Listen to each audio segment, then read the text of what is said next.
Assalamualaikum warahmatullahi wabarakatuh. Perkenalkan, nama saya Gosi Yasisura dari kelas BPKH 2B, nomor absen 16.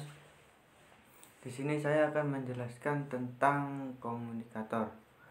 Yang pertama, pengertian komunikator adalah pihak yang bertindak sebagai pengirim pesan kepada komunikan atau penerima pesan dalam sebuah proses komunikasi.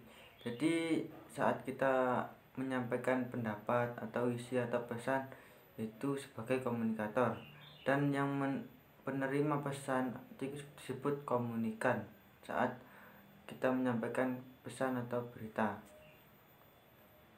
Di sini ada 5 elemen komunikasi. Yang pertama ada komunikator atau sender. Komunikator adalah orang atau kelompok yang menyampaikan pesan atau ide atau informasi kepada orang atau pihak lain sebagai lawan bicara. Yang kedua, informasi atau pesan atau berita. Pesan adalah keseluruhan yang disampaikan oleh komunikator di saat disadari atau tidak disadari, langsung maupun tidak langsung. Yang ketiga, komunikan. Komunikan adalah orang atau sekelompok orang yang menerima pesan yang disampaikan komunikator.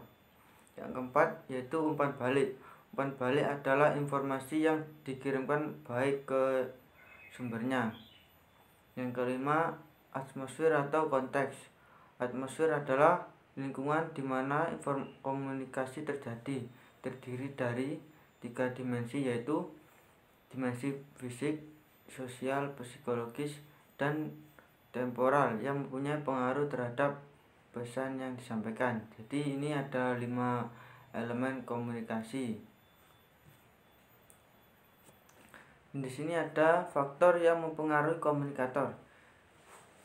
Yang pertama, pengetahuan. Tingkat pengetahuan seseorang menjadi faktor utama dalam komunikasi. Jadi kita harus mempunyai bekal pengetahuan saat kita sebagai komunikator, saat menyampaikan informasi atau berita atau pendapat. Yang kedua ada persepsi. Jadi kita harus mampu menyimpulkan pendapat orang yang saat ada perbedaan pendapat dalam musyawarah. Yang ketiga, peran dan hubungan. Jadi kita harus menyesuaikan peran kita sebagai apa, sebagai penyuluh atau sebagai masyarakat atau sebagai orang biasa atau komunikator kepada teman. Dan hubungan, jadi kita harus menyesuaikan hubungan kita kepada lawan bicara kita seperti apa. Yang keempat, lingkungan. Jadi kita harus mempelajari lingkungan lawan bicara kita, yaitu dengan cara mempelajari budaya orang lawan bicara kita seperti apa atau bahasanya bagaimana. Jadi kita menyampaikan pendapat atau informasi itu enak atau lebih berjalan. Yang kelima, emosi. Jadi kita harus mampu mengontrol emosi kita saat lawan bicara kita berbeda pendapat atau terjadi ada masalah saat kita berkomunikasi. Yang keenam, kondisi fisik. Jadi saat kita kurang enak badan atau kurang fit, jadi kita harus mampu menyesuaikan bagaimana saat kita berkomunikator atau sebagai penyuluh. Jadi kita harus mampu menyesuaikan, tidak